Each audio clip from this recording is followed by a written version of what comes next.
The Planning Commission conducts business in the following order. There will be a general public comment portion when anyone who wishes to address the Planning Commission may do so, but only on matters that are not on the agenda. There will be a 5-minute time limit for speakers. We then approve the minutes of the last meeting. We consider any old business from previous meetings, and we then move on to new business items. First, we introduce the item, and then the Planning Division staff presents the staff report. Then we ask the petitioner to make his or her presentation. Planning commissioners may ask the petitioner questions at that time. Then we allow members of the audience who are in favor of the petition to speak. In order to speak, you must come to the microphone and state your name and address for the record and limit your comments to 5 minutes. Then we allow any member of the audience who is opposed to the request to speak. The same time constraint policy applies. I may grant the petitioner the right of rebuttal to any arguments presented by the opposition, which will also be limited to 5 minutes. Once everyone who wishes to speak is finished, I will declare the public hearing to be closed, and at that time, no one in the audience may speak again unless a planning commissioner has asked a question. If someone has asked a question, they must come to the microphone and identify themselves once again before answering. If there are no additional questions, the Planning Commission will discuss and take action on the request. Once the vote is final, members of the audience who were present for that particular case may leave if they wish. In order not to disrupt the meeting, people who choose to leave must go to the bottom of the stairs before carrying on a discussion. Thank you for your consideration and respect for the proceedings. Okay, any public comments on matters that are not on the agenda? Okay, how about the meeting minutes from January 8th? Move to approve as drafted. Second. Motion second, all in favor? Aye. And Mr. Petros abstains. We'll move to new business items. Point of order, Mr. President. Yes. I'd like to welcome Mr. Street to our august group. Welcome. We're looking forward to working with you, Colin, from the 3rd Ward, right? From the 3rd Ward, yes. Thank you. I'm very excited. Thank you. The first item of business is the SP 25-110-3 ARJ LLC 329 Hartman Run Road. Can I have point of order? Yes. Or you want to make it? Oh, I think there are matters on the agenda that may be handled quicker than the Hartman Run Road application. Perhaps we could rearrange the agenda and take care of the minor subdivisions that are on the agenda and let those people get on with their evening. There are 3 of them? Yes, it looks like 3 of them. So I'll make that in the form of a motion if anybody would like to agree with me. Second. I would amend that motion and just ask that we put the 2 Hartman runs back to back too, so that we don't have to double our efforts. The subdivision and the site review too. So we can make them last together. That way Scott and Levi can enjoy the whole evening with us. All right. Okay. I have a motion and a second. All in favor? Okay, so we'll move on to item B, SUB 25-121, Amy Skidmore, 1031 Springfield Avenue.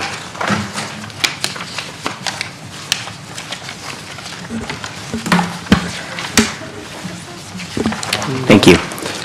The applicant tonight at 1031 Springfield Avenue seeks approval for a minor subdivision of City Tax District 14, Tax Map 43, Parcel 31, that's more commonly known as 1031 Springfield Avenue. They wish to consolidate the subdivided portions of that said parcel with adjacent parcels. I can give some more context with some of the case overview on the following slides. As far as zoning, the site is located in the R1A Single Family Residential District. I do want to note that the parcel to be subdivided that's highlighted in the red box on the screen is currently owned by Reed and Jessica Croft, who reside at 1031 Springfield Avenue. They are currently in the process of moving and selling their property and are working with the applicant, Amy Skidmore, who is here tonight and resides at 144 Diamond Avenue and intends to purchase portions of their property. This is just a screen grab of the plat map that was submitted by the applicant. And to give a little bit of a deeper overview of some of the case details, on the map that's in front of you on the screen, the green shading indicates property that is currently owned by Reed and Jessica Croft. The white is the parcel to be subdivided. Blue indicates property on that block that is currently owned by tonight's applicant, Amy Skidmore. and red indicates property being purchased by the applicant from Reed and Jessica Croft. So it would be that easterly portion of the subdivided parcel and parcels 33 and 34 that are adjacent. Based on the initial information that was provided by the applicant, it was determined that neither of those proposed subdivided portions of parcel 31 would meet the lot provision requirements that are outlined for the R1A district in section 1335.03.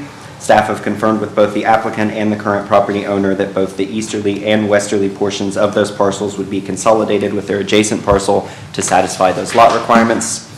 Staff has also confirmed cooperation between the two parties to achieve that stated aim. The applicant is present this evening, but the current owners were unable to attend this evening.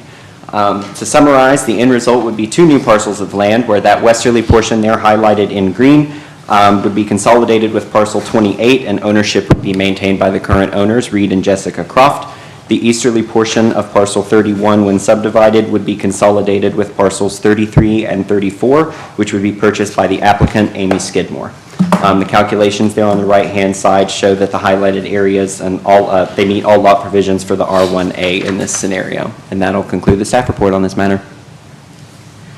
Anybody have any questions for the planner? I have one question, Mr. President. Sure. So just to be clear, Seth, basically that one lot line's just being kind of like shifted catty Yes. corner, Mhm. and then it's going to join the two adjacent properties on either side? Yes. So that meets the, So that portion highlighted in black on the plat map on the right-hand side, the dark black line is the portion that's being subdivided, and it will be going with the parcel 33 and 34 that the applicant is purchasing. perfect. So the big green, blue, and red portions, those are all going to be separate lots? They're not being consolidated, like?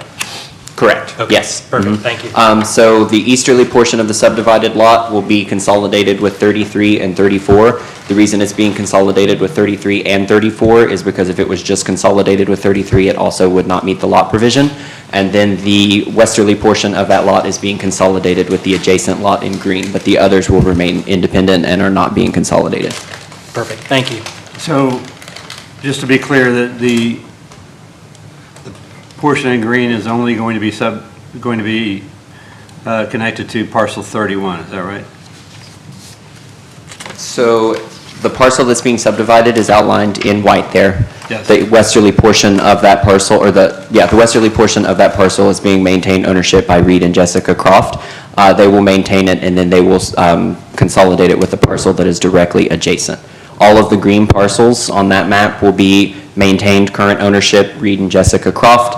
The red are being purchased by the applicant this evening, including the easterly subdivided portion, and the blue on that map is currently owned by the applicant that's here this evening. Okay. Any other? Yeah, that's what I was trying to figure out, if it was going to 31 or going to 28. 31 is going to 28, right? Let me open the map. I can't see the one on the screen. So yes, the westerly portion of 31 will be going to parcel 28. Okay. Okay. Got it. Any other questions for the planner? Okay. Do you want to get up and, do you have anything, if you don't have anything to add, that's fine. You're good? Okay. Okay. Anybody have any questions for the applicant? Okay, any member of the audience would like to speak in favor of the petition? Anyone in opposition? Okay, staff recommendation, please. Based on the review of the information, staff recommend that the minor subdivision application be approved by the Planning Commission this evening, subject to the conditions that are listed on the staff report.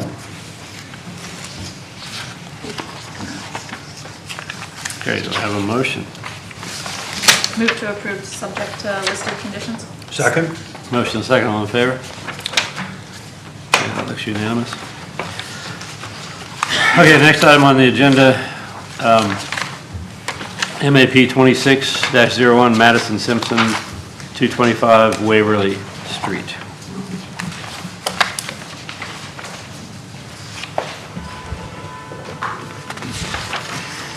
Well, if I can get this to respond. Alrighty.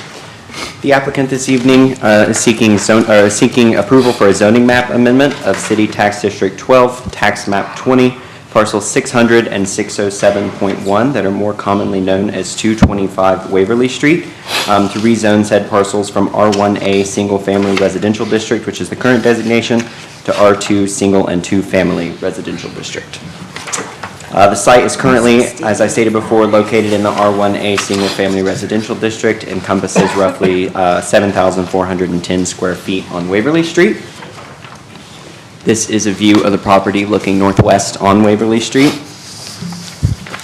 And just a few things to point out here from the staff report. A review of city records showed that the site has been registered as a single-family rental since at least the early 1980s. The applicant is currently purchasing the property and wishes to convert the structure from a one-unit rental to a dwelling two-family use with 2 rental units. Staff have confirmed with the applicant that the original request for a dwelling multifamily use, which is reflected in the data group in the attachments, is no longer the desired end use, and that the end use would be a dwelling two-family. Since that use is neither permitted by right nor by conditional use approval in the R1A district, the applicant is requesting this evening to rezone the 2 parcels to R2 where that use would be permitted by right. I do want to quickly point out, related to the picture on the left, that there are some concerns with parking and the off-street parking requirements. Per table 1365.04.01, the required minimum off-street parking for that proposed use would be 3 spaces. But based on analysis with geospatial tools, it indicates some potential encroachments into the setbacks and the public right-of-way for parking. That's why I included that satellite image on there. You can see a car parked in front of a home, and it encroaches on both the front setback and the right-of-way for Waverly Street. I want to point out that that is a prohibited encroachment in both the R1A district and the R2 district per sections 1335.05E and 1337.05E of the code respectively. Staff have communicated those concerns related to parking with the engineering department, and we would work with the applicant to ensure that off-street parking was provided to be brought into compliance with the code or encourage that property owner to request a variance with the Board of Zoning Appeals. That subject site is located immediately adjacent to a large area already zoned as R2, as you can see on the map up there. Apologize for all of the yellows, but I couldn't figure out how to change the colors. So the bottom left of the screen is the R2 district. The remainder of that lighter yellow, the pale yellow, is R1A Single Family Residential, and the yellow highlight that is in the center of the screen is the subject property. Most of the uses within that existing B2 district appear to be associated with West Virginia University, but I do also want to point out, this is a map from the Monongalia County Parcel Viewer. The parcels that are highlighted in blue on that map are potential non-conforming uses within the vicinity of 225 Waverly. Each of those sites highlighted has more than one address point associated with the parcel, but I also did a further review of city records yesterday and confirmed that each of the highlighted parcels in this map does have a valid letter of compliance for a rental that is more than 1 unit, though all of those uses are located in the R1A district and are not located in the adjacent R2 district. As far as the comp plan, the current designation is residential type 2. The future land use categorizes the property as medium intensity residential. That future land use categorization and the associated compatible uses table envision 2-family dwellings where contextually appropriate in the area shaded orange. I do want to note that I accidentally put the existing conditions map in the staff report, but the map that's provided up here on the screen with the property denoted with the yellow star is the correct future land use map. That proposed zoning map amendment does appear consistent with land management principles in the comprehensive plan that promote house size contextual infill and increases in housing options, especially near downtown, schools, and employment centers.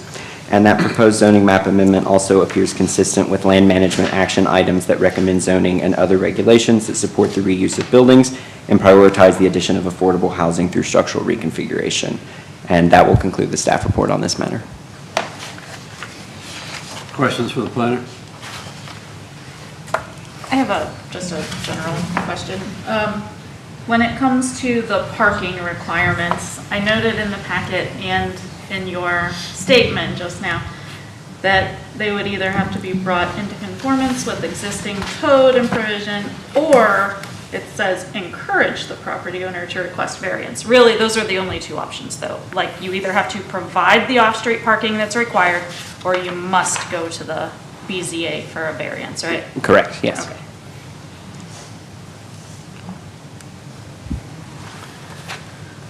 Any other questions for the planner?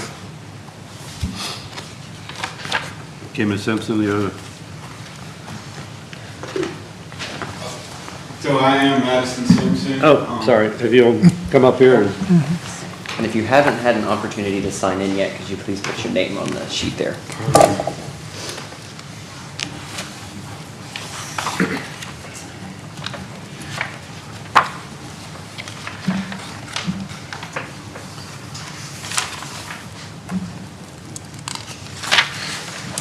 Just real quick, thank y'all for your time. I am Madison Simpson. The property, kind of related to the parking, does, I think, have enough at the front for me to at least speak with the BZA. Definitely 2 parking spots on the side. I know a multi-duplex, I think he said 1.5 parking spots per unit. So that would accommodate 3 parking spots at that point. But my goal is to preserve the character of the neighborhood, but while updating the whole home, providing housing for myself and others. Thank you. Thanks. Anybody have any questions for the applicant? I would kind of just like, we've already kind of hit on it, but is there construction that needs to take place in order to make the parking compliant, or is the space already available and it's kind of a matter of, you can address that. And I don't even know if I'm asking it properly, but It's just. a good question. I'd like to know the answer. Yeah, how are we making these parking spaces? The space at the front, it seems like it's available. I will say that. But that's where you're saying that it's in the right of way Correct. and is an illegal encroachment into the right of way.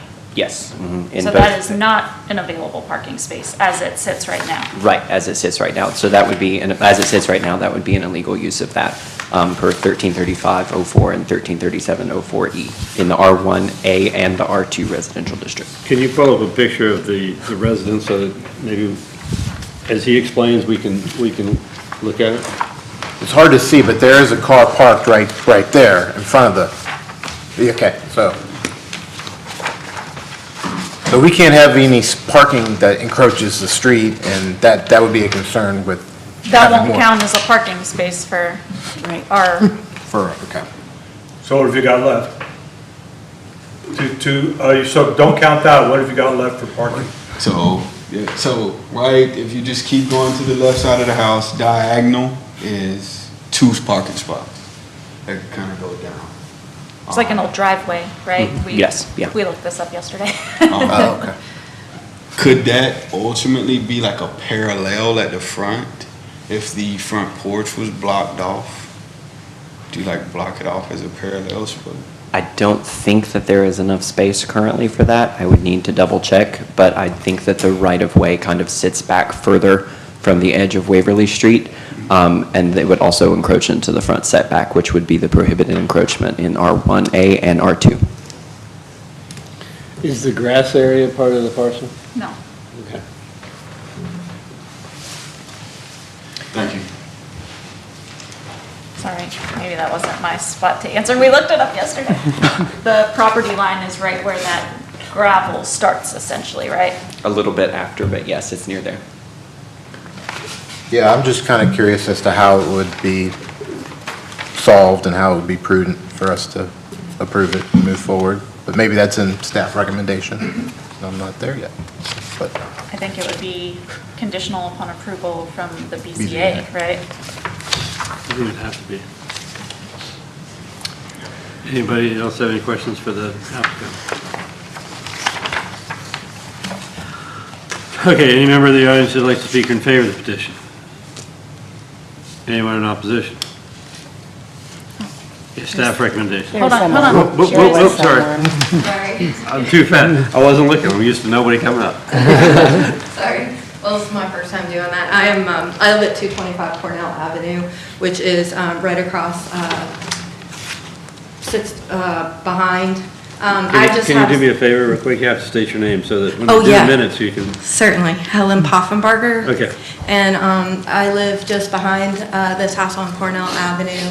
I just have genuine concerns because of the narrowness of the street and having, I'm a teacher and I have kids who are in school, but just was concerned about more multi-unit dwellings with some of the issues that we've had on, with the neighborhood across the street, because I can see what's going on. Not too long ago, there was an emergency over there with 2 ambulances completely blocking that road due to what apparently 2 university students think had overdosed.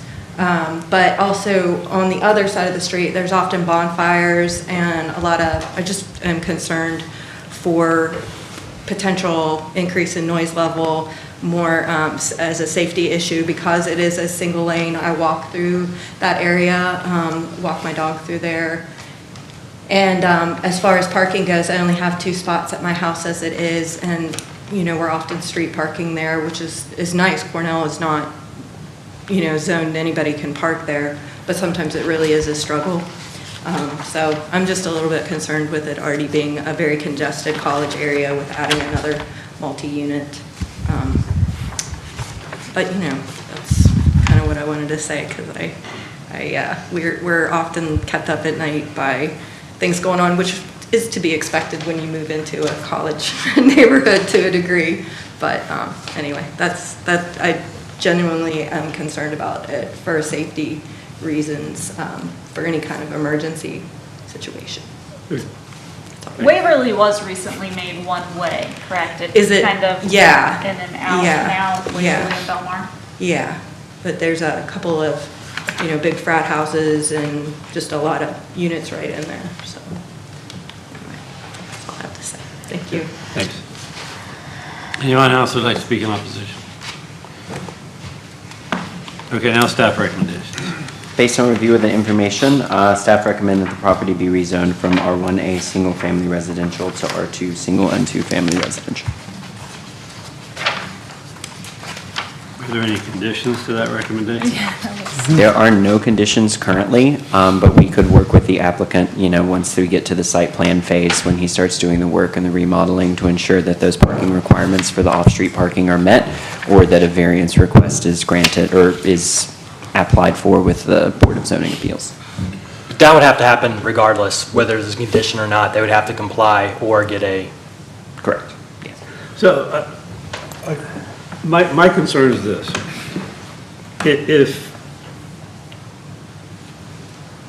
If we rezone this, and then he goes through the construction process and spends a lot of money, and then everybody says, nope, we're not gonna give you the parking spaces, then where is it? So I should have, my apologies, I should have included a picture of the driveway on the opposite side, because that boundary, the parcel boundary for the house itself is kind of right up against that set of stairs on that one side. But on the opposite side of the driveway, there is another parcel there where when we spoke with engineering, it would be plausible that they could grade that out and create more space in the driveway if there was a need for additional provisioning of parking. Okay. I just want to make sure we're clear on what we're to do here tonight. The zoning map amendment is something that goes to city council, and council decides. Our role, I believe, by code, is to advise council as to whether this is compliant with the comprehensive plan. And I think that's the long and the short of it. I don't think we look at how this property is to be developed. That's a different regulatory scheme. I think, and I'll pause and ask the planner, do you agree that that's the task in front of us? Or that's the code that we're working on? I would agree, and when we get to the site plan phase, when the work is actually being done, we can work with the applicant to ensure that it's compliant with code. So the question, it seems to me, is important, but it's fairly simple. Does this proposed zoning map amendment comply with the comprehensive plan? So that's what I want to know from staff. Yes, I think based off of the information provided and what the future land use map and the compatible use table shows, and some of the land management principles and action items about increasing housing diversity and housing options near downtown, public schools, and walkable areas, that yes, the zoning map amendment is consistent with the comp plan. Consistent with the future use map and the narrative of the comp plan as well. Yes, sir. And I can't find, I mean, it's not spot zoning, a close call, but it does It's right up against R2, so, I mean, I think we can dispose of that if we're inclined to. And I really don't have a reason to say that this is not consistent with the comprehensive plan, particularly based on the recommendation of staff, or the analysis that staff gives us. Any other discussion? My motion, Mr. President, is we forward this to City Council with the advice that we find this to be consistent with the comprehensive plan. And recommend rezoning? That's up to them. Well, we just recommend. No, we just advise. Okay. My motion is that we forward this to City Council with the advice that we find this to be consistent with the comprehensive plan. Okay. Do I have a second? I'll second. Motion and second. All in favor? Anyone opposed? No. Okay, because I didn't see everybody's hand. Okay. Next item is SUB 26-005. You don't have to stay if you don't want to, because We're exciting and everything, but you can go. we won't be offended at all. SUB 26005, John Jameson, 260 South High Street. So I do want to point out before we start the staff report for this, that the applicant was supposed to join us virtually this evening because he was unable to attend in person. It does not look like they have joined the meeting, so I think that he said he could make it in person to the March meeting. So if the Planning Commission would rather table that matter until the March agenda. Move the table. Second. All opposed to the second? All in favor? It's unanimous. Okay, that one's tabled. We're using Glenmark on next, right? Okay. Moving to item F, SUB 26-007, Glenmark Real Estate, LLC, 101 and 201 Fieldview Avenue. This applicant is here this evening. So the applicant, Mark Nesselrode, on behalf of Glenmark Real Estate LLC, seeks approval for a minor subdivision of City Tax District 9, Tax Map 48A, Parcel 15, that's more commonly known as 101 and 201 Fieldview Avenue. It provides an overview of the site and the zoning. The site is located in the B2 Service Business District. And just a quick note on the parcel of land to be subdivided. It is currently owned by Glenmark Real Estate, whom the applicant is representing this evening. So based off the information provided by the applicant, it was sufficient to determine that both of the subdivided portions of that parcel 15 would meet the lot provision requirements for the B2 Service Business District that are outlined in section 1347.03 of the city's Planning and Zoning Code. Please note that a review of available city records did determine that both structures are considered to front along Greenbag Road, so that boundary was used to determine the lot frontage requirement that's included on that table there. Staff have also determined that the off-street parking requirements would be satisfied for both parcels in accordance with those set forth in Table 1365.04.01, which are based off of their use. Parcel A1 is classified as a wellness center use. I can go back to this. Parcel A1 is classified as a wellness center use within a small-scale shopping center for which the required number of off-street spaces would be 15.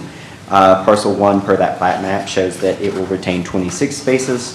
And parcel A2 is classified as a shopping center small scale, which would also require 15 off-street parking spaces. And per the provided plat map, 18 will remain after the subdivision.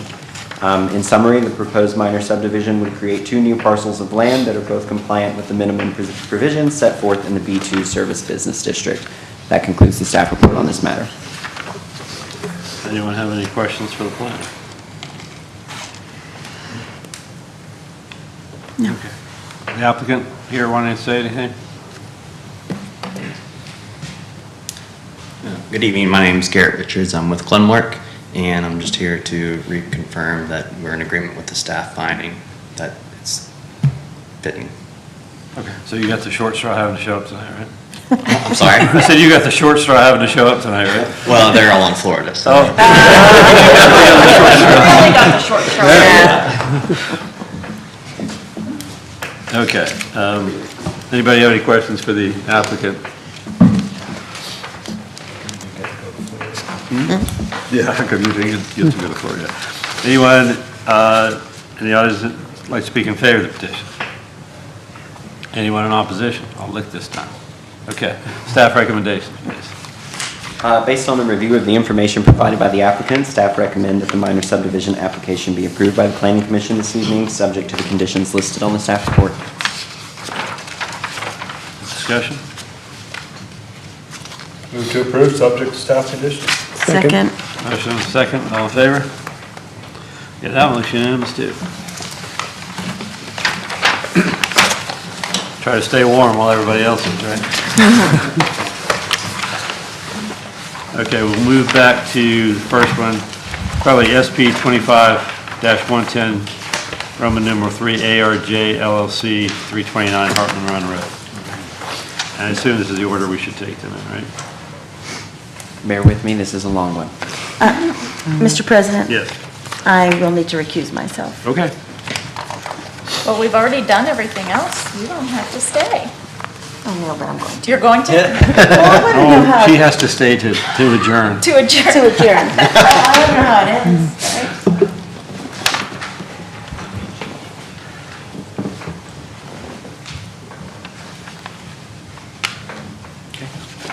So the applicant this evening seeks approval for a Type 3 development of significant impact, which is located at City Tax District 14, Tax Map 32A, parcels 13.1, 25, and 26.1. Those are more commonly known as 329 Hartman Run Road and are located generally at the intersection of Hartman Run Road and Everlasting Lane. The purpose is to construct a residential development consisting of 104 townhome dwellings, all of which will be 3-bedroom units. The site is currently zoned B2 Service Business District. I do want to note, based on the map up here, that the colors are incorrect, but that the zoning change from I1 Industrial to B2 Service Business was approved by Morgantown City Council on November 25th, 2025. The online map has just not been updated to reflect that change. Per table 1335.05.01, I also want to point out that a dwelling townhouse use is permitted by right in the B2 Service Business District with no supplemental regulations attached. It's a view of the site looking north from Everlasting Lane. And for the site plan, the total development site is 12.8 acres, but for the site plan, the undeveloped areas that are denoted on that screen in green will be HOA common elements. Staff have confirmed with the applicant that no dedications are anticipated and common areas and that private drive will be presuming governed and maintained by an HOA. I also want to note here that staff have determined that variance relief is needed for the lot provisions in section 1347.03, the setback provisions in 1347.04, driveway layout and design standards in section 1365.09B. Said variance requests have been submitted and those case numbers are in the packet referenced, and those cases will appear before the Morgantown Board of Zoning Appeals next week during their regularly scheduled meeting on the 18th. And the related major subdivision case, sub 2606, is also on this evening's agenda. As far as parking, each unit will have 2 off-street spaces consisting of one-car garage and a one-car driveway, which satisfies the off-street requirement per 1365.04.01. I do want to note that staff did consult the APA Planners Dictionary to determine that the garage parking does count towards the provisioning of the off-street parking requirement. 31 visitor spaces are provided throughout, with all of those spaces meeting the dimension standards. That brings the total number of off-street parking spaces provided to 239 for the development, which equals but does not exceed the requirement in section 1365.04I, which would prohibit more than 115% of the total minimum off-street requirement. Space 4 on that site plan is denoted as ADA universal accessibility. And upon some additional review of the most updated site plan, I do want to note that 1 additional ADA space would be needed per table 1365.0601. That can be a standard ADA space. It does not have to be the universally accessible design that is the picture of which is located in the staff report in the packet. Also, per section 1365.04Q, for parking requirements, all developments of significant impact within the city of Morgantown must provide short and long-term bicycle storage. There is a note on one of the site plans that long-term storage is being provided in the garages, but we do still need plans showing that those are demarcated and that the dimensions are in compliance with the dimension standards that are set forth in that relevant section of code. I got a question for you there. I'm sorry to interrupt, but if these are going to be privately owned houses, why do we care where they put their bike? It's like explicitly stated in the code that all developments of significant impact require short and long-term bicycle storage. And for the long-term bicycle storage, it does request explicitly that those dimensions be provided to show compliance with the code. Okay. It is also the same with the short-term bicycle. Based on the calculations and the requirements in the code, 12 spaces would be required. That's based on 1365.04Q2. Those can also be provided in auto garages, but if those short-term spaces are not provided somewhere on the site, variance relief would be needed for that section of the code. Upon review of the preliminary landscaping plan that was provided by the applicant, it was determined to suffice the requirements in the code. Additional landscape plan requirements that were in the conformity report for section 1367.04 and attached as an addendum to the staff report were determined to be not applicable because of the private ownership and the maintenance by the HOA. We did double check everything and make sure that none of the proposed landscaping is located within the public right-of-way for Hartman Run Road or Everlasting Lane. The DSI sheets were all provided as supplemental attachments with the packet, and any information still outstanding is noted on page 22 of your packet. As far as the comprehensive plan, its current designation is airport industrial. That provides no specific definition based on character or typology, just a general description that it is located in close proximity to the airport and associated uses. The future land use is business technology, and per the compatible use tables, multifamily dwellings are compatible in that area, which townhomes are included in that definition. It is compatible with land use principles and action items that promote the reuse of underutilized grayfield areas and encourage cooperation with private sector partners to develop strategies for their reuse. I also want to note that in conversations with the applicant, we've learned that the site was originally developed for commercial or prepped for commercial development in 2017, 2018, but no development ever occurred on that site. So that is why I pointed out the principle related to underutilized grayfield areas. There are concerns with some of the land management principles that promote connectivity, walkability, and envision a complete community. Particularly, those concerns are related to car dependency, a potential lack of connection to walkable infrastructure, but much of that is due to the existing condition of the area rather than the development itself. I also want to point out a few things regarding the site plan. The most recent versions have included the addition of a sidewalk extension to promote public transit via Mountain Line that will add a stop on Hartman Run Road. So there is a sidewalk extension being constructed along Everlasting Lane from the exit of the development down to Hartman Run, where they will put a pad and a bus shelter will be constructed for a Mountain Line transit stop. There's also a preservation of green space and common areas in those HOA common elements for people who purchase those homes in the site. And the use of that existing grayfield site that was prepped prevents exurban sprawl because the site was previously prepped for commercial development, and they will tap into some of the stormwater drainage that was already prepped for that site. Also, just want to note that housing demand within the community is high, and the comp plan does promote a mix of innovative housing types. And that will conclude the staff report. Hope that wasn't me. How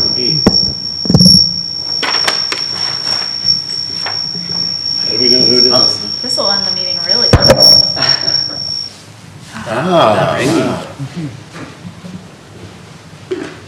Okay, anybody have any questions for the planner? I have a question about how the parking requirements are calculated. On page 20 of the packet, all units to be 3 bedrooms, which totals a requirement of 2.25 spaces per unit. However, code permits fractions of less than 1/2 be discarded. Do we really discard that fraction before we calculate the total? Like, instead of saying 2.25 times 104 units, and then see what the fraction is, because that quarter of a space over 104 units really adds up. So when we calculated, it's 0.75 spaces per occupant with the assumption that that is per bedroom. Since these are all 3-bedroom units, 0.75 times 3, 2.25, discard that fraction, and then 2 off-street spaces per unit. And then, but that is because the code does explicitly say that fractions of less than 0.5 are to be discarded. Fractions of more than 0.5 are to be rounded up to the next space.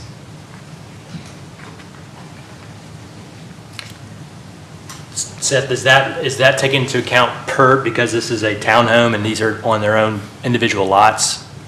Is it per unit or is it for the overall development? Because I kind of agree with Danielle's It is, interpretation. so when you do the calculation, we do it by the use, based on the table, so it is 0.75 spaces per occupant, and when we look at something like a townhome, we base that occupant assumption off of the number of bedrooms that each unit provides, so we times it by 3 since they will all be three-bedroom units in the development, and that's how we got the 2.25. So, and I may be doing this wrong because I was never a math major and avoided math at all costs, but 2.25 times 104 units is 234, and they have 239, right?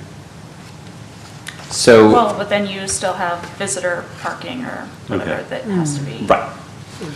Okay. I mean, it seems logical to do it that way. I don't know. To me, realistically, I would think you'd have to go by unit rather than say the entire thing, because, then some of them are gonna require 3 and some are gonna require 2.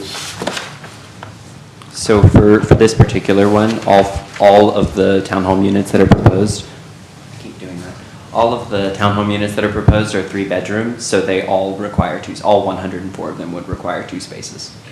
And this is the way we've done this. This is the protocol that we've done for other developments as well. Is that correct? To my understanding, yes, that's correct. That was my question. I mean, if we were building 1 3-unit, we would certainly say 2 spaces. I just, like, And then the odd number of 31 visitor spaces came from the fact that there is a specific call out in the code that says that it cannot, the number of off-street spaces provided in a development cannot exceed 115% of that off-street requirement. So 115% would be 239, equals but does not exceed. Okay. I would imagine the airport has a fence between it and this development, or is the development's responsibility to put a fence up, or? So we're still waiting on they are conducting the sound study, but we are still waiting on the results of that sound study.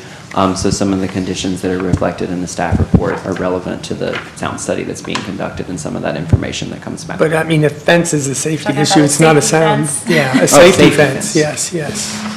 I am unsure, there are no proposed safety fences at the site, so. But that if I go back to the site plan here, this whole upper portion that is closest to the airport is a preserved green space area, that is an HOA common element. Because of the existing terrain and nature of that topography, no grading is anticipated there because it is a relatively rugged and steep slope. But I would imagine that probably per FAA requirements, the Yeah. airport is fenced off where nobody can just kind of wander out on the runway. Yeah, I think up around, past the terminal it is. Yeah. But, okay, that's, yeah. I had a the question. hangars are fenced as well. Yeah, that's the question, that hangars. I don't know. Scott really wants to. I'll address some of these concerns Okay. whenever I come up. Sure. I have a question on your staff recommendation, but does that come later, or can I ask it now? Okay. You can ask it now to preface, but it's, We can deal with it later. okay. Did you have more? Any other questions for the planner? Let's hear from Scott. Okay. How about the applicant or the applicant's representative? Anything you want to say to us? Yeah, a couple things I probably should.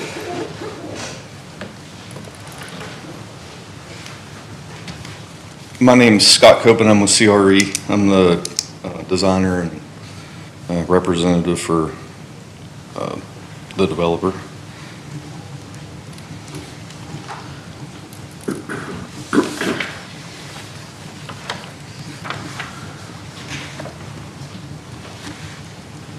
And Scott, the developer, ARJ LLC, that's a West Virginia LLC? Yes, sir. Thank you. Yep.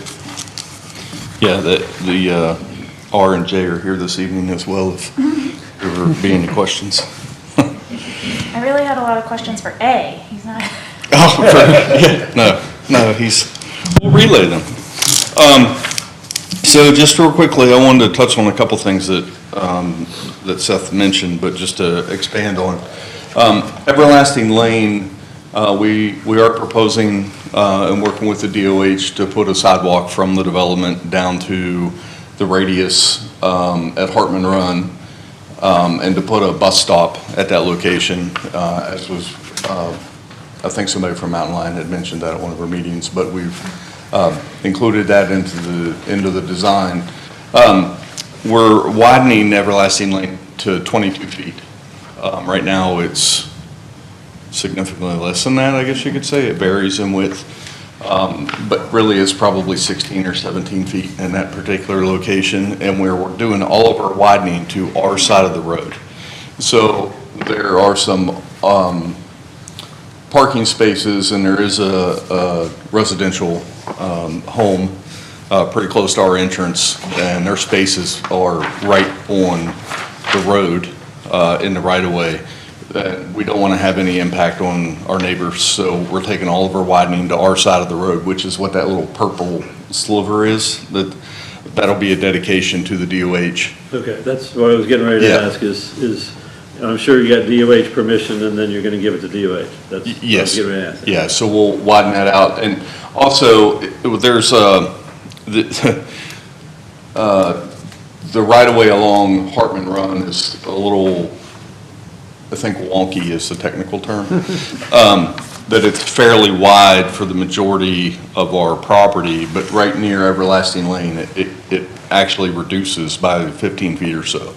So I've extended our right-of-way dedication to the DOH to the full width of Hartman Run, so that there's no future need for them to come back if they ever need to do anything. That's we have our stormwater pond in that area in green space. It doesn't affect us, and we don't want to affect them long-term if they would ever want to do anything on Hartman Run. So that's all part of what's being provided to the DOH for that. With regards to parking, I can't say I disagree with your understanding of how that rule should work, but I also understand how it does. So I did the math real quick, and it would be 234 spaces if the 2.25 applied to every unit. We're providing 239, so we are meeting the minimum requirement, even if that 2.25 were to apply. The maximum we could put would be 261, based on 115% of the minimum required. I had at one time significantly more parking spaces in this development, but I don't want to force us into the requirement to get another variance, which I'm going to talk about here shortly. But if that rule happened to be applied different, we would have more parking spaces, so I'll just say that and move on. The fence, there's a fence there already. It's FAA regulated. It's the full length of the property on the two sides. You're right, it's a requirement. It's 6-foot-high chain link. So that's already there. It's been there for years. I suppose we should probably talk about the sound issue. I think that's what's been a primary concern for a lot of folks. So we do not have the final sound study back yet. We contracted with Michael Baker, which is the airport engineer. We contracted with him directly, and we were able to have a discussion yesterday with some preliminary findings. Can everybody see this? I don't know if I can, let me see, maybe this paperweight will be good for something. No. All right. So, if you remember, the discussion with this sound issue is this, what they call 65 DNL. And I've told you multiple times, I'm not an acoustic or sound engineer, and I still make that representation. I have educated myself some more with dealing with Baker to try to understand what this really means, because it's not necessarily a number you can go out with a device and pick up 65 decibels or under 65 decibels. It's a metric. And it's a metric based on a lot of things, but at this particular location, it's based on the engine run-ups and engine maintenance for the aircraft that are maintained primarily out of this building and this building a little bit. Our development's down here. So what they did, Baker actually got some information from those operators, the aircraft that they work on, how frequently they work on them, how long they do run-ups for, engine run-ups basically, or when they replace an engine, fix an engine, they take the aircraft outside, put the parking brake on, crank the engines full bore, check their gauges, make sure that everything's functioning properly. And just for us, the way that those generally work is that they'll back out and point in this direction. Right, which we anticipated that. We knew that was going to be the case. What we didn't know was, does that 65 decibel level reach us or does it not? And then what is, like I said, what is that 65 decibel level?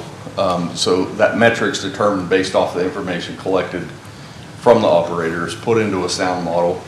I don't understand the sound model. I understand what's spit out at us. And what that really is an FAA guidance tool. They have learned over the years that if you're under 65 decibels, people tend not to complain very much. If you're over 65 decibels, people tend to have more heartburn. It is not a health and safety issue, and I will address that in a minute. I know there was a concern regarding that. It's not a health and safety issue, it's an annoyance issue, is what it really boils down to. There are airports around the country, take O'Hare for instance, I know we're not O'Hare, but just so you know, that have residents that live within the 85 decibel DNL level. There's no long-term damage from that. They're obviously very pressed for land and housing, so they accept that. For us, what we've been looking at 65 because that's really the criteria that's in the FAA for should you be concerned at all or do you have a concern. If you look at this, there are 11 units right here that exist within that 75 decibel or 65 decibel contour. So out of 104 units, we've got 93 that don't hit that mark, and we have 11 that do. And you don't feel that the runway noise is going to be an issue at all? It's just from those hangars? Yeah, the runway, so there is a sound study from the airport that was done in 2015 or more recently as part of the extension. Yeah. That, yeah, the 65 DNL level is, when I measured it, it's I think 700 feet or something like that away from our property, not from the nearest residential unit. The runway, because if you think about the jets, right, the noise is coming out the back of them. You get a cone of noise. That's just the extent of my acoustical knowledge. But that cone doesn't really reach left and right. It's a front and back issue. The reason that this gets to us is because the way they run the jets up, they're basically pointing their engines right at us. So that's where we are with the sound study at this point. Now, we are getting a full report. We're hoping to have that to us next week, but we wanted to have the data because we understand we're asking for conditional approval. You know, that's what staff's recommending, but I thought it best that you guys have some understanding of what that condition would look like. So what that means, I guess, you know, moving forward is however you guys would look at a conditional approval on that, there are you know, ways that you could possibly mitigate for that noise with construction and things of that manner. But I don't know if I can answer any questions about it. I will say We have asked them to look at a real, I would call real event, in the contours that somebody puts a plane there, cranks the engine up, what is that instantaneous actual decibel level, not this DNL magic. That way we can look at a one-time or an acute issue of potentially causing hearing loss or something like that. They've said that it won't be an issue. We asked them to go ahead and provide that information just so you guys would have it, so that it's not a concern. Can I ask you a quick question about the 65 DNL? Is that 65 decibels as I'm standing outside, not 65 decibels as I'm standing in my house with insulation and 2x4s and windows, et cetera? No, so it's best not to think of it as an actual decibel level, because it's a metric. It's a average value for a year based on daily use. So that crosses all types of fuzziness in there. But that's out, but that is out, that 65 is outside a home. Okay. If you go in a home, with today's minimum construction standards, and, any that's built anywhere, let alone in a regulated entity that actually makes sure things are done right, you get 20 decibel reduction just from plywood, drywall, siding, windows, doors, that type of thing. Okay. Doesn't the development sit like at a lower elevation than the hangar does too? And Yes. wouldn't that attenuate some of the sound stuff? I specifically asked the question of, is their study two-dimensional or three-dimensional, basically? And their study, they said, is three-dimensional. Okay. So that is applicable to ground, I believe. Not average height, not top floor, but the ground level based on the mapping.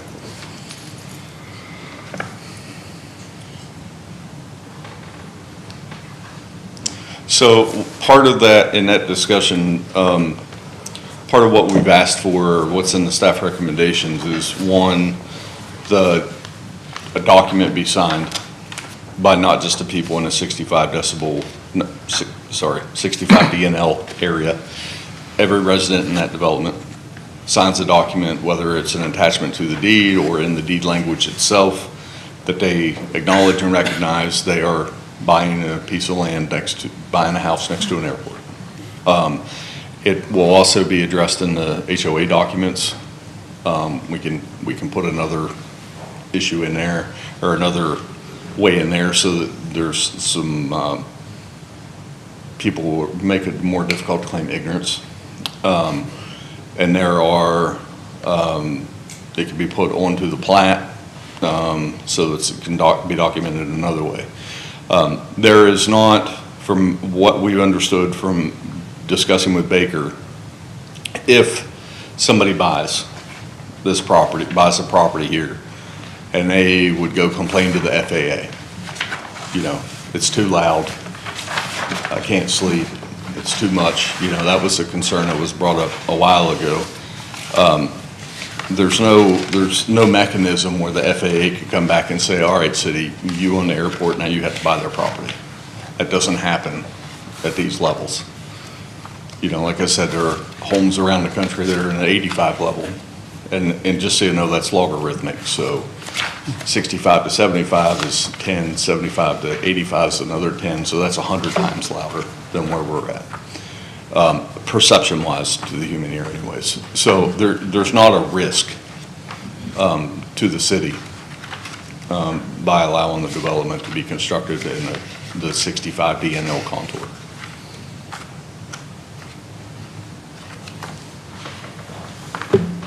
I have a question, not sound related.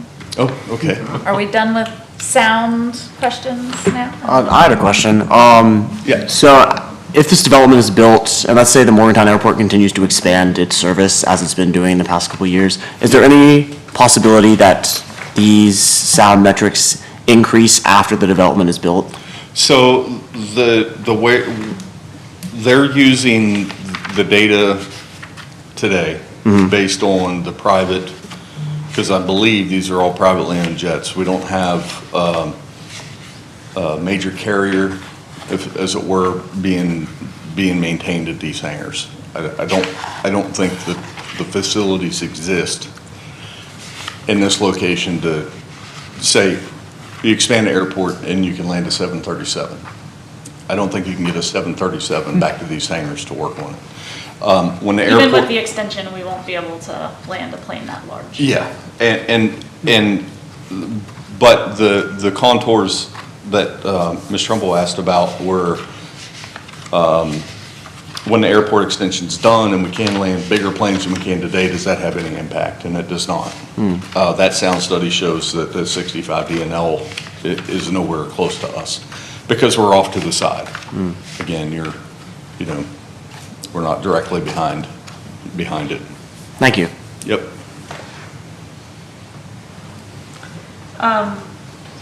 The street you're building, Yes. it says in here several times, will not seek to dedicate to the city of Morgantown. Correct. Is that in writing anyway? It will be as today, no. But that would be in the HOA documents, which are a condition of what we're asking for a conditional approval this evening. That it will be stated in there and recorded and whatever attorneys do to make sure things are clarified long-term, that it stays a private development. That is the intent. Okay, and we've certainly run into good intentions where Yeah. we're going to maintain this road long-term, and then the HOA runs out of money and says, city, can you take this over? Will the road be built up to what current, city standards are for street construction? I believe so. I had submitted that previously during tech review. The short answer is yes, but I will need to confirm that when we get to the building permit part, I guess, of making sure that Damien is comfortable with what we're proposing. I just have PTSD from Karen Lane up in South Hills that is Oh, in gosh. terrible shape because it was not built correctly and then the city took it over. Is that the concrete one? Yeah. Yeah, no, we're not using concrete either, so see, bonus. I will add there that based off of the comments from that technical review meeting, the revised site plan did address the concerns from the engineering department as well as the fire department, to be able to have that unobstructed with curb to curb, to have enough room for a fire truck to be able to Okay, navigate. that was if it going to needed be go my into the final development. street question is, I know we talked previously about fire department access, that one way in, one way out still makes me a little nervous, but they have said that that's not an issue with the size of our I trucks. just confirmed with the fire marshal this afternoon that with the most recent site plan, that he was okay with the proposed road. Okay.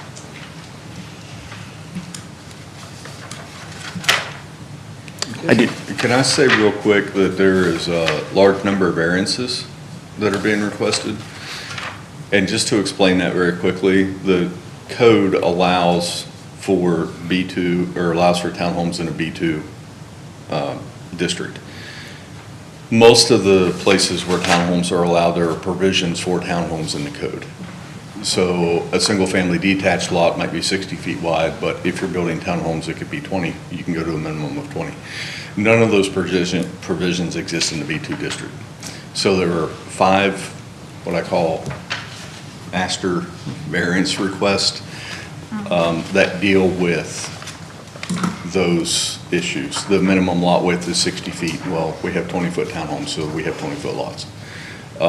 The distance from a driveway to an adjacent property line has to be minimum distance 15 feet. Again, we have 20-foot lots. We can't achieve that.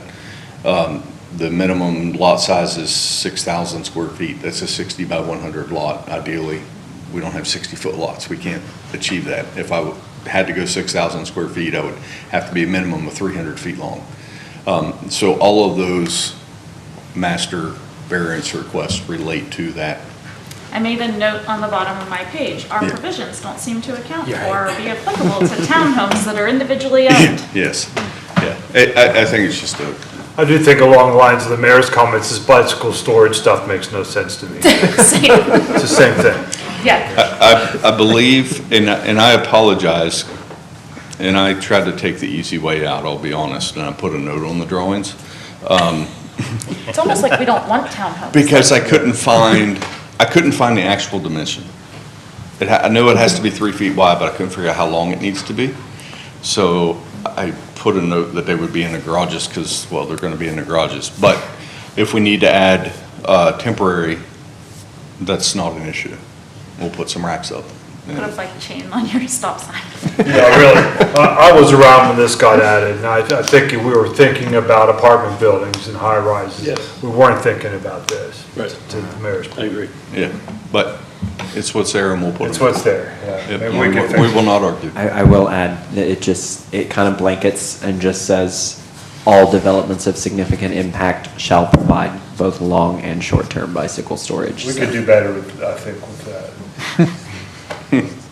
But you're stuck with it, so. Anything else? That black line on the drawing that's there, that's the sidewalk. That's correct. Correct? Okay. Yep. Yeah, so it'll be constructed on the outside of the loop and then crosswalk, a crosswalk at the mailboxes. So I don't think you've seen it, but this is the community mailbox area. That's where we're putting the ADA space because it's Okay. a community area. That's a common area, so it has to be there actually. And I apologize, I should have known. We needed to. So there'll be. That was also an oversight on There'll my be behalf. another one here next to 5 will not be You know, there's so much, just an editorial comment for what it's worth there. I have family members that live in a development outside the city that don't have sidewalks, that don't have fire hydrants, that don't have quality of life that we're trying to deliver with what we're doing here tonight, so. Yeah. Thank you for your. No, this will be it'll be nice to see. Yeah, we don't want people to be miserable, you know? Yeah. You come to visit your relatives, you can't park because there's no place to park. Yeah. Yeah, and we would like to have more parking, to be honest. I had to get rid of what we had to meet code, so I didn't want to ask for another variance with the 5 that we have, so. Well, if we use the 2.25 per unit to calculate, then your Oh, maximum fair goes up too.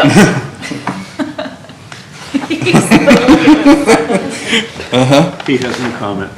Yeah. Okay, Anything else, guys? Nope. Okay. Thanks, Scott, nice job.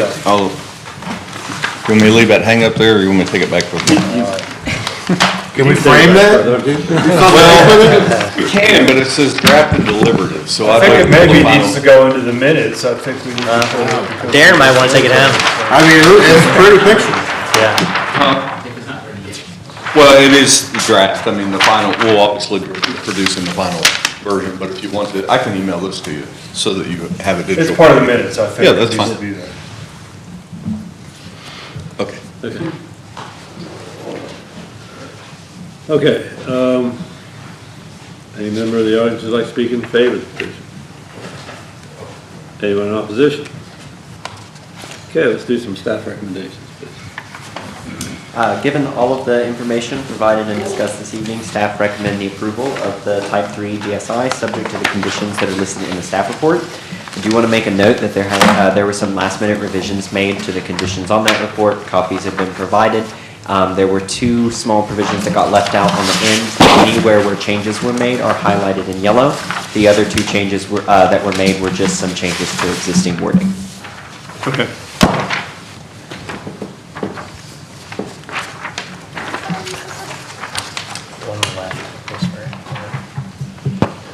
Okay, any discussion? I just want to make sure I'm clear about what we're looking at, Seth, though. So I've got 2 table drops. One has got, The one that is labeled at the top, SP 25, that is for the site plan. There was also a revision to the conditions for the subdivision. got it, thank you, sir. This might be a question for the attorneys on the board rather than me, but I'm not acting as an attorney because I'm malpractice. Well, attention to detail. But anyway, number 3 on the recommendations. When I first read that, it almost sounds as if the city needs to deal with the noise generation issues, or that's like a shared responsibility. It is, I don't know, maybe I'm misreading it. I think it's what is intended. They will work with the city to try to reduce the noise within the development rather than the noise within the airport. But when I read it, I was like, oh, does that mean that the city needs to deal with noise within the airport by reading it that way? I think it's a great point, Bill. And I don't know why we want to get involved with making sure that the buyers understand that there's noise from the airport. You know what, the more we put our fingers on this issue, the more risk we create for ourselves. I mean, why not just leave it alone? This is between Mr. R, Mr. J, and your buyers. And we don't, And Robert Schuman's going to put all kinds of disclaimers and everything. I'm sure they will, and I hope you do. But the more we dive into this, as I think Dr. Petros is suggesting, the more risk we create for ourselves. I agree. I have concerns whether we even have the authority to require things in the HOA when it relates to that, so I would. So we scratch out number 3. I think if it's the understanding that the work with is that they comply with the city's, anything proposed complies with the city's building regulations, but if it's too muddy, we could just get rid of it.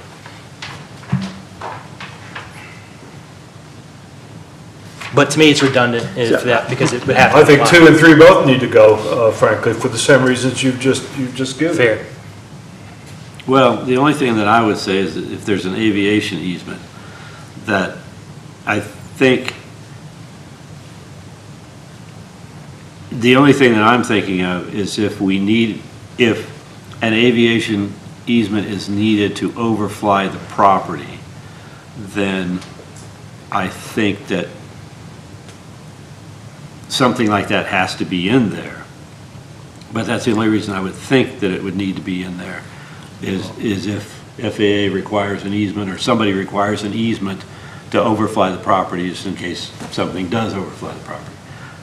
I don't know that it's necessary, but I don't know that. That would be my only concern about that. Maybe Scott knows something about this. Yeah, can I speak to that just a little bit? If you come up here. Yeah, absolutely. You're going to get your exercise tonight. So that number 2 addresses actually, I think, 2 distinct issues. One, when we talked previously, there was discussion about recording a paper that a buyer would sign to acknowledge that they're buying next to an airport and there may be noise associated with it. There was also the discussion of an aviation easement. And that aviation easement doesn't really have as much to do with, as I understand it, flight, because airplanes fly over a lot of properties at low altitudes without an easement to do so. But it had to do with maintenance. Say, for instance, a tree grew grew up and became an issue with the cones and all that are around the airport, that the city would have the right to come in and remove that. It's a different type of instrument and has more to do with safety. Yep, it does.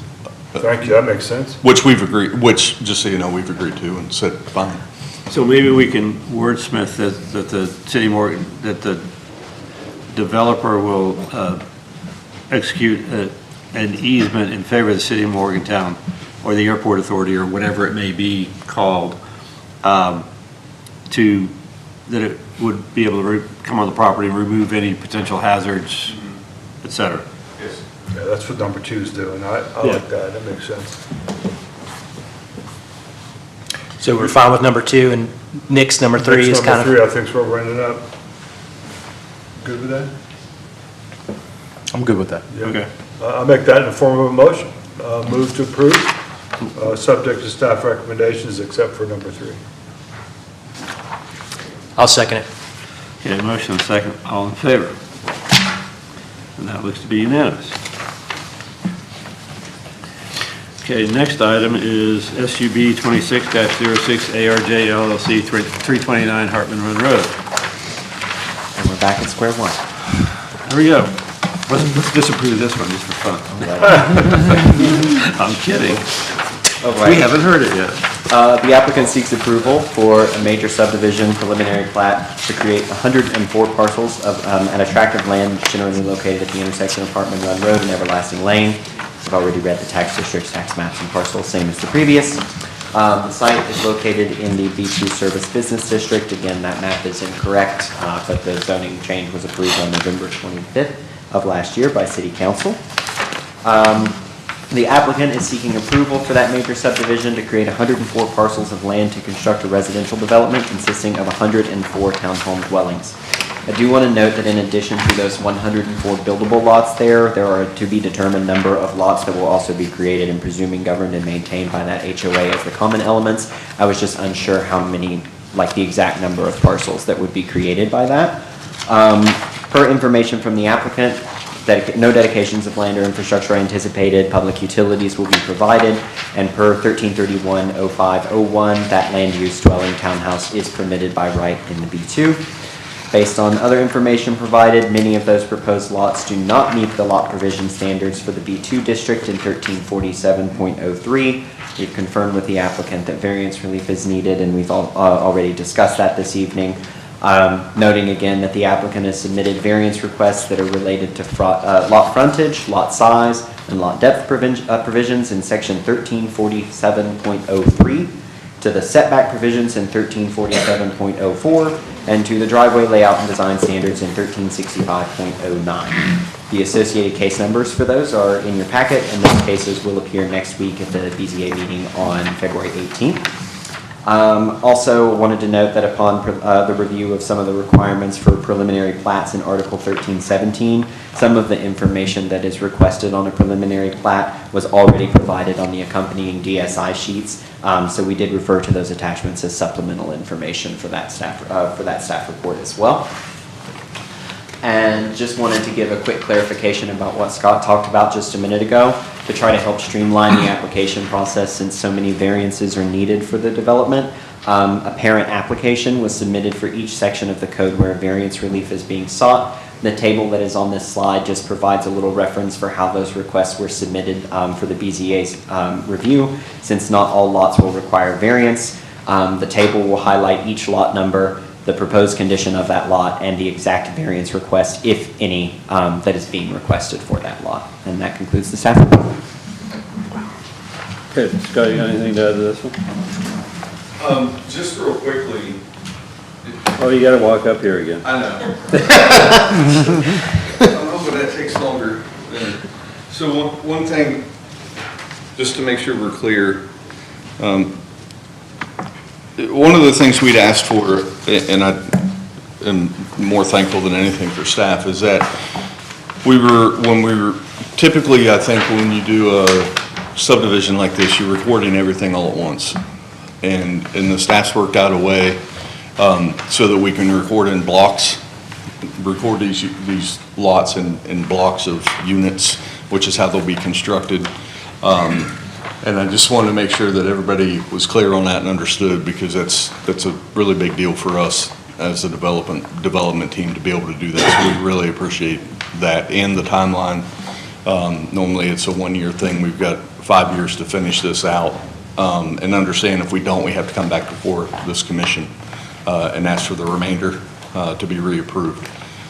Was there any questions on that? Just because I know that's a little bit abnormal, but we really do appreciate it. So basically at preliminary stage, you guys are basically putting in infrastructure so you can shoot lot lines, and then rather than having to go back and adjust on what's there in the real world, you're just going to put it there and then Yeah, so when we build, we'll come in, we'll get a building permit, we'll do all the infrastructure, all the roads, everything 100% at the start. But when they build, they'll buy blocks of townhomes, say 12 units, which is 2 blocks. This allows us to record those 12 units, reserve the other for future development without actually recording them, which makes a big difference on tax tickets and things like that. Because otherwise, as soon as we record the actual lots at the courthouse, they pay improvement taxes until whether there's anything on it or not. Sure. So it makes a big difference on the financials of the development, and we really are very appreciative of working with us like this. So. do want to add quickly that what you're talking about right now is associated with condition number 8 on the Yeah. approvals.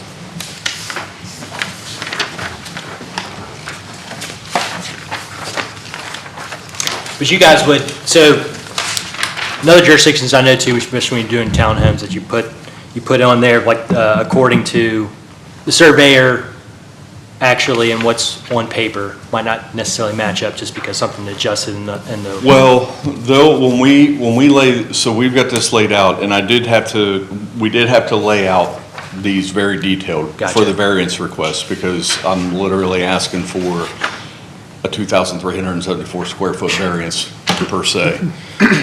So when they build, they have to build very accurately. Right. And sometimes they mess up, and if they do, I'm gonna have to come back in here and discuss that, because we might have to shift a lot line or something. But townhomes are one thing that they really have to nail location, because, you know, if you think about a townhome, the common line of ownership runs through a 2x4 in between two people's kitchens. You know, so they don't have much room to play around. So, yeah. But by doing it this way, this is how we generally do things outside of the municipal jurisdiction. But you guys are the first municipal jurisdiction I've worked in that's actually letting us do this. Normally, we would have to record 104 townhomes that they'd be paying improvement tax on for 3 to 4 years, and that's a big deal. It helps. Great to hear. Yeah, so thank you. We're not always known for Well, working that's with. kind of why I wanted to come up here and So, state I it. appreciate I wanted to it. state that on I the record, appreciate that. to make sure it got noticed, so. Any other questions for the applicant? Anyone who would like to speak in favor of the petition? Anyone in opposition? Okay, staff recommendations, please. Given all the information provided and discussed, staff recommend the approval of the major subdivision preliminary plat, subject to the conditions listed in the report. Same as last time, there were some last-minute edits made. You have the copy. I think the only change to that was that just to cover bases and make sure everything was consistent, those same 3 that were the first 3 conditions on the previous staff report for the previous approval are the last 3 on this one.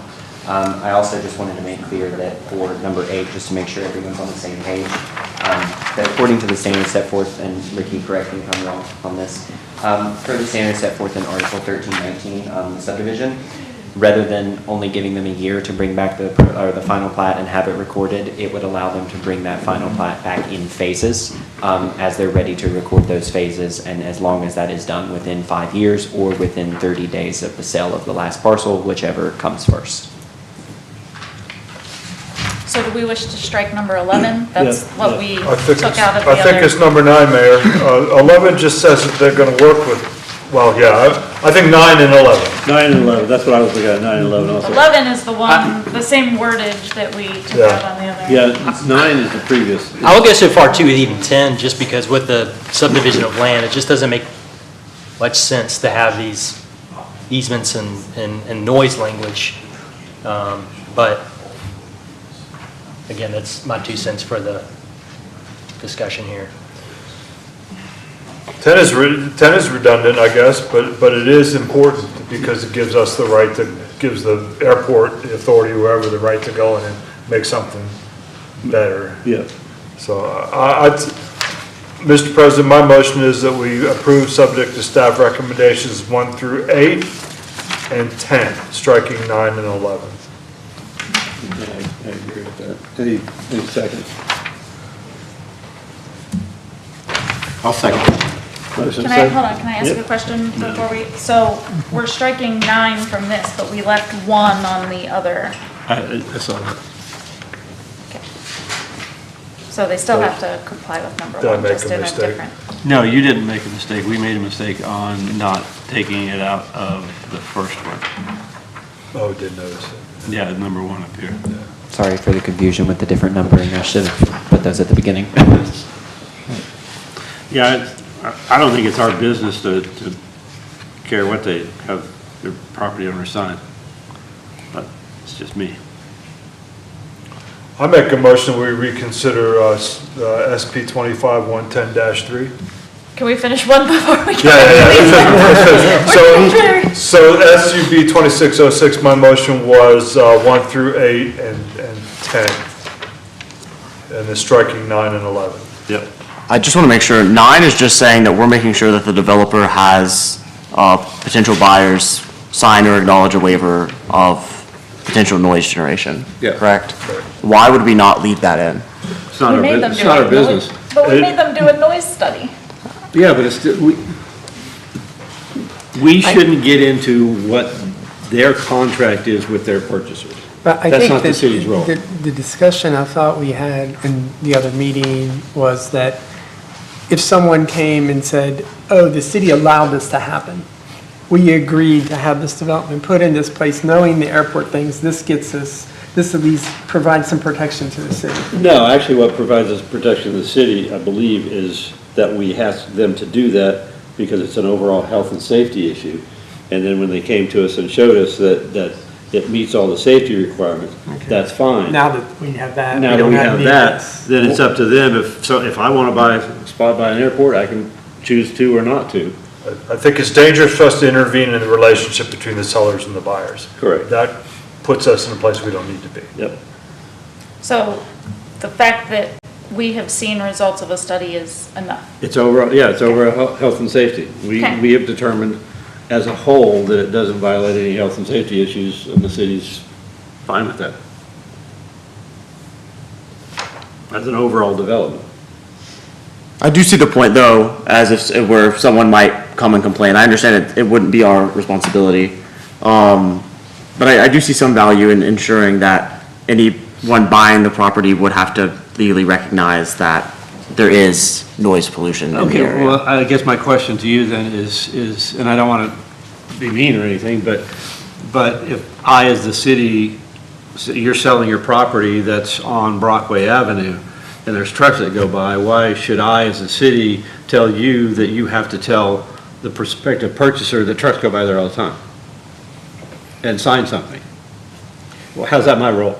I think especially since the city owns the airport, and if we want to make sure that these are developments that, where people are living very well lives, like we were talking earlier, I think it's important that we at least ensure that there's some level of acknowledgement of any kind of noise pollution in the area. We did that. We But did then that with the study. The role that the city did is we rezoned it, right? I mean, we changed it from industrial to residential. So we did do something that we said was okay as far as, and the noise study maybe tells us that. And if that's all that's needed, okay, I get it. But I'm just talking out loud here, but I'm just saying. Yeah. If this extra piece protects the city long-term, why not just leave it? I think it causes more harm long-term to the city because then we are getting into the contractual relationship between them and their purchasers. Because we have to verify that it happens then. Right, Okay. and then if one of the purchasers says, well, you didn't tell me there was that much noise, the city is now said, well, you know, we made you sign this too, so now the city's involved. Exactly right, I agree. And the scenario that the sellers need to be aware of is, I signed the waiver and then I had a baby. I didn't realize the baby was not going to be able to sleep. I mean, those are problems that they have to deal with in the marketplace, not the city. And by us saying you have to do this, we're there. Okay. Well, and the seller could still require that waiver, even if we don't force them to. I suppose they will. And I agree that they could require that, but it's entirely up to them and what their level of risk is. So we have a motion and a second, Mr. President, 1 through 8 and 10 on staff recommendations for sub 26, 006. Motion second, all in favor? Okay, that's unanimous. I move to reconsider the SP 25-110. Do I have a second on that? Second.